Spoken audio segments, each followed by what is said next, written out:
বন্ধুরা অতি সহজ এভাবেই বানানো হলো বার্গার। বাড়িতে বসেই দেখুন, এভাবে আপনারা একবার বানিয়ে দেখবেন। হ্যালো বন্ধুরা, গোশ কিচেন থেকে আপনাদের সবাইকে নমস্কার। আশা করি সবাই ভালো আছেন এবং আমিও আপনাদের আশীর্বাদ নিয়ে ভালোই আছি। আজকের রেসিপি হলো বার্গার, মানে সবজি বার্গার করব। আমি এখানে সবজি নিয়েছি কিছু, বরবটি, বাঁধাকপি, খিরাই, টমেটো এবং আলু, আর এদিকে আমি রুটি নিয়েছি। এখন আমি সবজিগুলো কেটে নেব। এভাবে করে আমি সবজিগুলো সব কেটে নিয়েছি এবং ধুয়ে নিয়েছি। এই যে দেখুন, সব সবজিগুলো আমি কেটে ধুয়ে নিয়েছি। সবজিগুলো রান্না করার জন্য আমি কড়াইতে তেল দিয়েছি। তেল গরম হয়েছে, এখন দিয়ে দেব আমি কিছু আদা কুচি,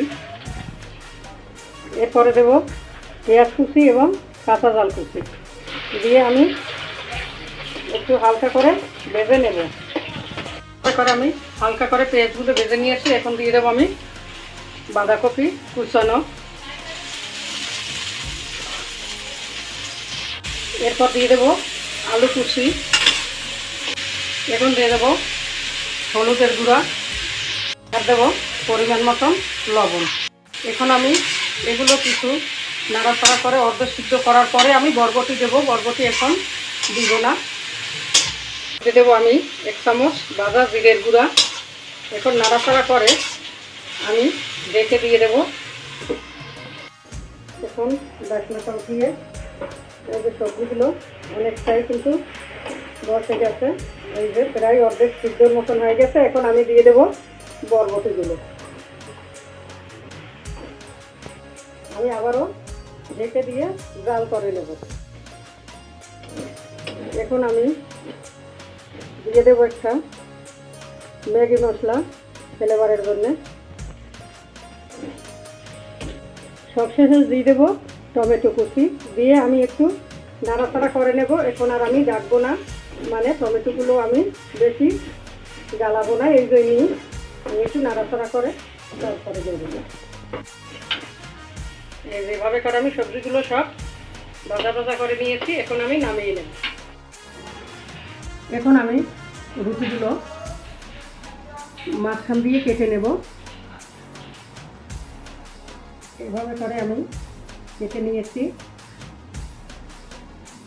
সবগুলোই আমি এভাবে করে কেটে নেব। এভাবে করে আমি কেটে নিয়েছি। এখন আমি পুরের মতন করে দেব।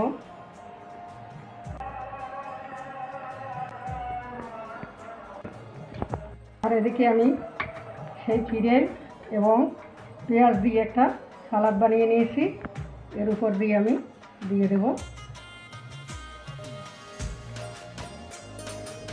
তারপরে এভাবে করে আমি রেখে দেব।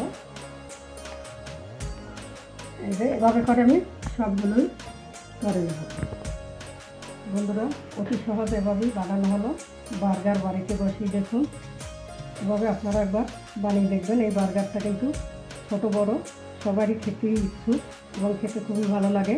আপনারা একবার বাড়িতে বানিয়ে দেখবেন, আমাদের সাথে থাকবেন, লাইক করবেন, শেয়ার করবেন। নমস্কার।